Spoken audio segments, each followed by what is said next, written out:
गरीब अनाथ की दिवाली। ये कहानी है अनाथ भाई बहन मुकेश और पूजा की। उन दोनों का इस दुनिया में कोई नहीं था। माता पिता की मौत के बाद दोनों दर दर की ठोकरें खाने के लिए मजबूर थे। उन्होंने कभी सपने में भी नहीं सोचा था कि उनकी भी दिवाली रोशन होगी। भूख और गरीबी से जूझ रहे दोनों भाई बहन दिवाली का त्योहार किस तरह से मनाते हैं, आइए देखते हैं। मुकेश और पूजा दो छोटे छोटे भाई बहन थे। दोनों का इस दुनिया में कोई भी नहीं था। एक बार मुकेश और पूजा अपने माता पिता के साथ केदारनाथ की यात्रा पर जा रहे थे। तभी रास्ते में उनकी बस का एक्सीडेंट हो गया और मुकेश और पूजा के माता पिता की उस हादसे में जान चली गई। तब से मुकेश और पूजा अनाथ हो गए। वे दोनों केदारनाथ मंदिर के पास रहने लगे और वहां आने वाले भक्तों से भीख मांगकर अपना गुजारा कर रहे थे। रात में दोनों मंदिर के बाहर जमीन पर सो जाते। दीदी, आज तो मुझे भीख में 40 रुपए मिले हैं। तुम्हें कितने पैसे मिले हैं दीदी? आज मुझे पूरे 50 रुपए मिले हैं। आज तो हम लोग भरपेट खाना खाएंगे। दीदी, क्या हम एक कंबल और एक चादर नहीं खरीद सकते? रात में सोते समय मुझे बहुत ठंड लगती है। ठंड के कारण मुझे नींद ठीक से नहीं आ पाती। मुकेश, हम दोनों के पास जितने पैसे हैं उतने में हमारा 2 वक्त का खाना ही हो सकता है। कल देखेंगे, अगर ज्यादा पैसे मिल गए तो हम एक कंबल खरीद लेंगे। दीदी, आज तुम्हें कितने पैसे मिले? मुकेश, आज मुझे पूरे 150 रुपए मिले हैं। आज मंदिर में दर्शन करने के लिए ज्यादा लोग आए थे ना, इसलिए आज ज्यादा कमाई हुई है। हाँ दीदी, मुझे भी आज ज्यादा पैसे मिले हैं। आज हम कंबल खरीद लेंगे ना? मुकेश, क्यों ना हम इन पैसों से शहर चलें? वहाँ इतनी ठंड भी नहीं होगी और शायद वहाँ हमें कुछ काम भी मिल जाएगा। आखिर हम कब तक भीख मांगकर अपना गुजारा करेंगे? ठीक है दीदी, इतने पैसों में बस का किराया हो जाएगा। शाम को मुकेश और पूजा बस में बैठकर शहर आ जाते हैं। बस स्टैंड के पास दोनों एक ढाबे में खाना खाते हैं और वहीं सड़क के किनारे सो जाते हैं। दूसरे दिन सुबह दोनों काम की तलाश में निकलते हैं। चलते चलते उन्हें एक मंदिर दिखाई पड़ता है। दीदी, क्यों ना हम मंदिर के बाहर बैठकर भीख मांगे? हमारे सारे पैसे खत्म हो गए हैं और मुझे बहुत भूख भी लगी है। ठीक है, आज हम यहाँ बैठकर भीख मांग लेते हैं। जब कुछ पैसे इकट्ठे हो जाएंगे तो हम काम की तलाश करेंगे। दोनों भाई बहन मंदिर के बाहर भीख मांगने के लिए बैठ जाते हैं। लेकिन सुबह मंदिर में भीड़ कम थी और मंदिर के पुजारी जी की उन पर नजर पड़ी। हटो हटो, यहाँ से भागो तुम लोग। पता नहीं कहाँ कहाँ से चले आते हैं, भिखमंगे कहीं के। मंदिर को भिखारियों का अड्डा बना देंगे ये लोग। पुजारी के इस व्यवहार से मुकेश और पूजा बहुत डर जाते हैं और वहां से भाग जाते हैं। लेकिन दिन में जब भक्तों की भीड़ ज्यादा हो गई और पुजारी पूजा में व्यस्त हो गया, और तब पूजा और मुकेश पुजारी की नजर बचाकर लोगों से भीख मांगने लगे। उस दिन जब थोड़े पैसे इकट्ठे हो गए, तब शाम को दोनों ने एक ढाबे में खाना खाया और वहीं सड़क पर सो गए। ढाबे के चूल्हे से आने वाली गर्माहट के कारण उन्हें वहां अच्छी नींद आती थी। लेकिन शायद किस्मत को यह भी मंजूर नहीं था।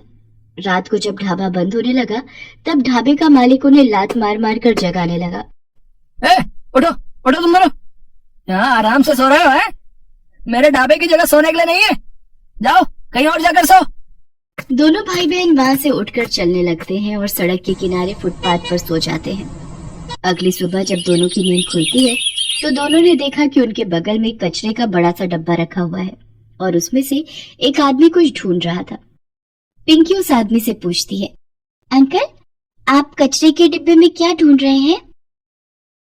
मैं कबाड़ ढूंढ रहा हूँ। कबाड़ का आप क्या करोगे?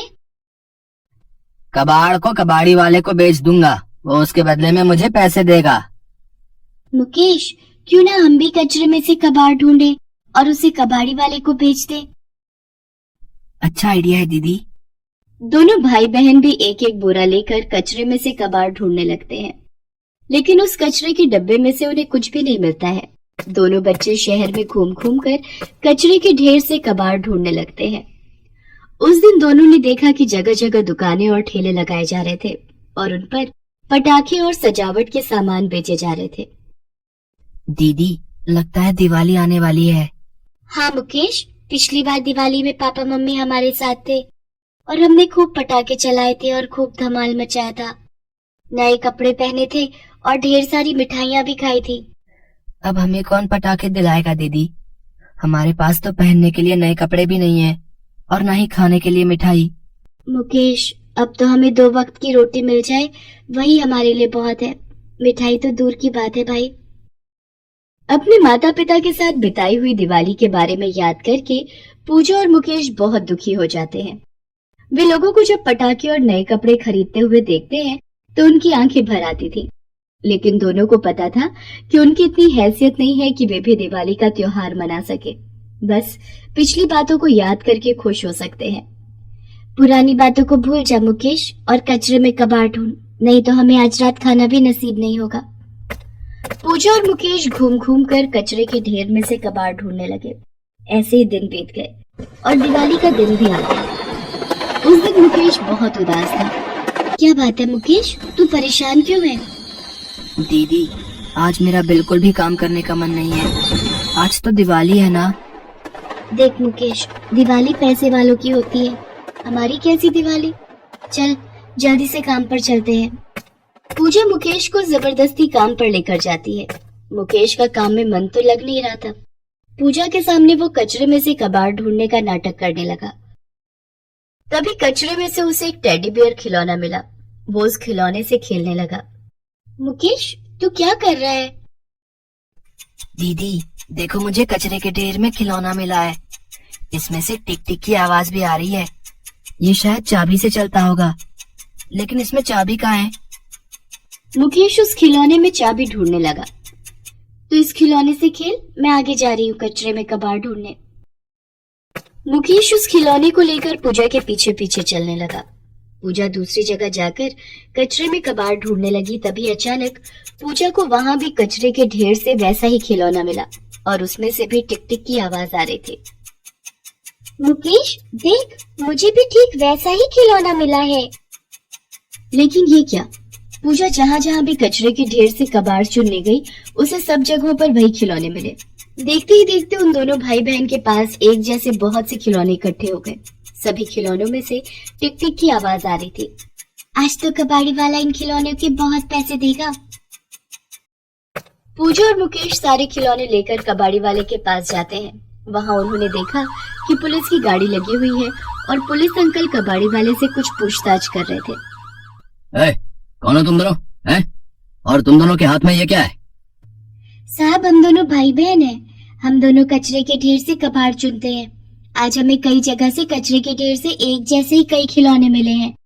उसे हम कबाड़ी वाले अंकल को बेचेंगे। अच्छा, जरा दिखाओ कैसे खिलौने हैं।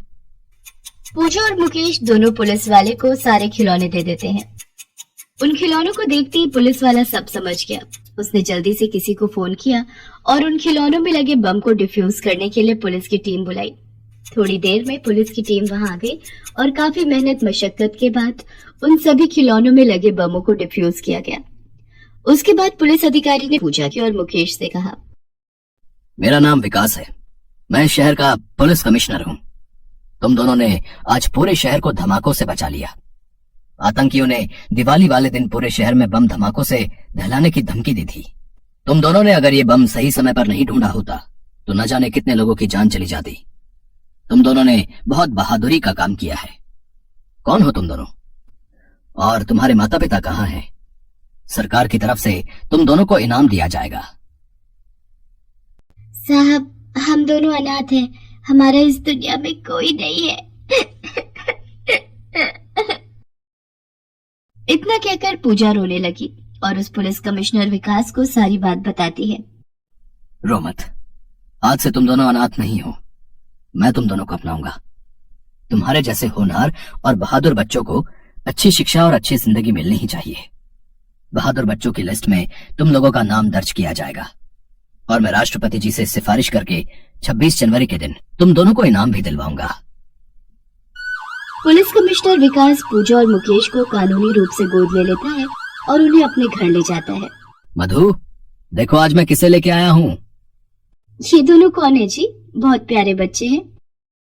ये दोनों बहुत बहादुर बच्चे हैं। बेचारे अनाथ हैं, लेकिन इन दोनों के कारण ही आज शहर में बम धमाके होने से बच गए और इस शहर के लोग बाल बाल बच गए। विकास मधु को सारी बात बताता है। आज से ये दोनों यही रहेंगे हमारे साथ। आज मुझे ऊपर वाले से कोई शिकायत नहीं है कि उन्होंने हमें औलाद नहीं दी। हाँ हाँ, क्यों नहीं। मैं इनके लिए अभी नए कपड़ों का इंतजाम करती हूँ। पूजा और मुकेश, तब तक तुम दोनों बाथरूम में जाकर नहा लो, फिर नए कपड़े पहनकर हमारे साथ दिवाली की पूजा करना। पूजा और मुकेश नहा धोकर नए कपड़े पहनकर तैयार हो जाते हैं और दिवाली की पूजा करते हैं। पूजा के बाद जब मधु ने प्रसाद देने लगती है तो दोनों की आंखों में आंसू आ जाते हैं। अरे क्या बात है, तुम दोनों रो क्यों रहे हो? हमें अपने मम्मी पापा की याद आ गई। अगर हमारे मम्मी पापा आज जिंदा होते तो हम उनके साथ ऐसे ही दिवाली की पूजा करते। आज से हम दोनों ही तुम्हारे मम्मी पापा हैं। अब जल्दी से घर के बाहर चलो, ढेर सारे पटाखे भी तो चलाने हैं और उसके बाद गर्मा गर्म पूरी और खीर भी खानी है। दोनों बच्चे बहुत खुश हो जाते हैं और घर के बाहर जाकर विकास और मधु के साथ पटाखे चलाने लगते हैं। अरे ये रॉकेट कौन चलाएगा? रॉकेट देखकर मुकेश उछल पड़ता है। इसे मैं चलाऊंगा। ये देखकर सभी जोर जोर से हंसने लगे। पूजा और मुकेश की दिवाली रोशन हो गई थी। दोनों ने दिवाली का त्योहार बड़े धूमधाम से मनाया और खूब मिठाइयाँ खाई। दोनों भाई बहन अब स्कूल जाने लगे थे और जैसा कि विकास ने कहा था, दोनों बच्चों को 26 जनवरी के दिन राष्ट्रपति जी ने बहादुरी का सम्मान भी दिया।